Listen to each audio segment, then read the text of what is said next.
Assalamualaikum warahmatullahi wabarakatuh. Perkenalkan, nama saya Sandra Sabrina.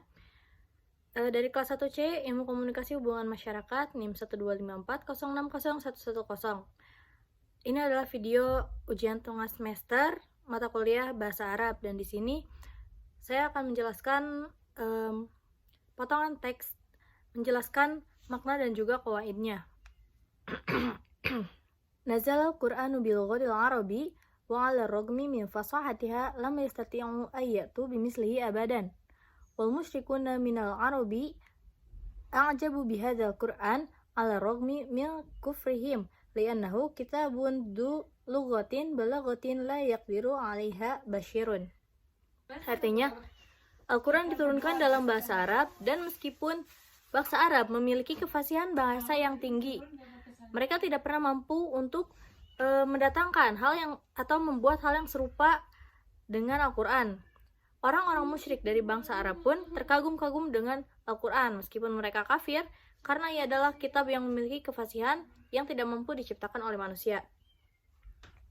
Oke, baik, saya akan menjelaskan maknanya.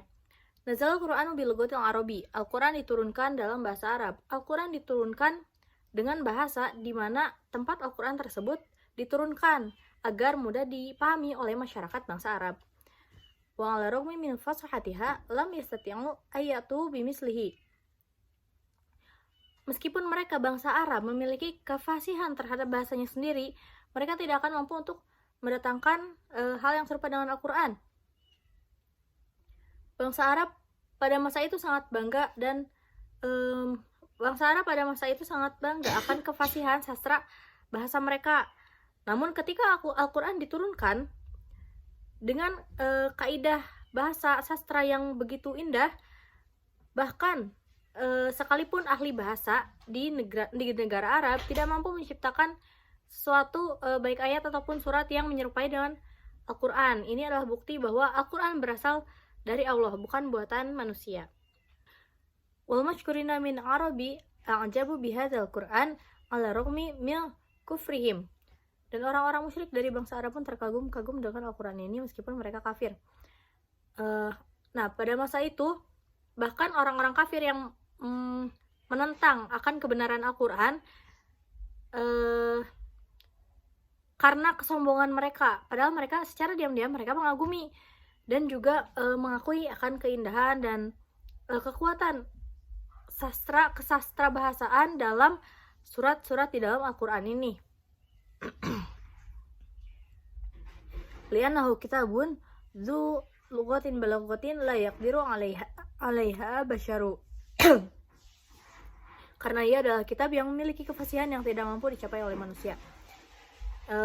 Alasan dibalik ketidakmampuan dan juga kekaguman mereka adalah kefasihan balaghah dari Al-Quran ini sendiri, yang mana kefasihan atau balaghah dari Al-Quran itu merupakan kefasihan tingkat tertinggi yang tidak mampu dicapai oleh manusia, bahkan ahli bahasa sekalipun. Kefasihan ini mencakup kepada diksi, struktur kalimat, gaya bahasa, rima, dan juga kedalaman makna kedalaman makna yang ada di Al-Quran. Kemudian saya akan menjelaskan qawaid dari potongan artikel yang saya sebutkan. Pertama, dalam satu kalimat itu terdiri dari isim, fiil, dan juga haraf. Tidak mungkin ada selain dari ketiga tersebut. Nah, dalam teks yang saya bacakan, contoh isim dalam teks tersebut. Isim adalah kata yang menunjukkan suatu benda atau zat dan tidak terikat oleh waktu. Nah, di sini ada contohnya Al-Qur'anu dan juga Al-Arabi, itu termasuk isim karena ciri-cirinya diawali dengan alif lam. Kemudian ada juga kitabun, ada balaghatin, disebut isim karena terdapat ciri isim yaitu tanwin. Kemudian fiil atau kata kerja, sesuatu yang menunjukkan pekerjaan. Nah, di sini berarti fiil itu terikat oleh waktu, baik itu waktu lampau, waktu sekarang, atau waktu yang akan datang. Contohnya di sini ada nazala dan juga a'jabu. Nah, itu termasuk fiil madi atau kata kerja lampau, karena nazala, turunnya Al-Quran itu udah dari zaman dulu, gak baru turun sekarang. Jadi di sini pakainya fi'il madi. Dan juga ada contohnya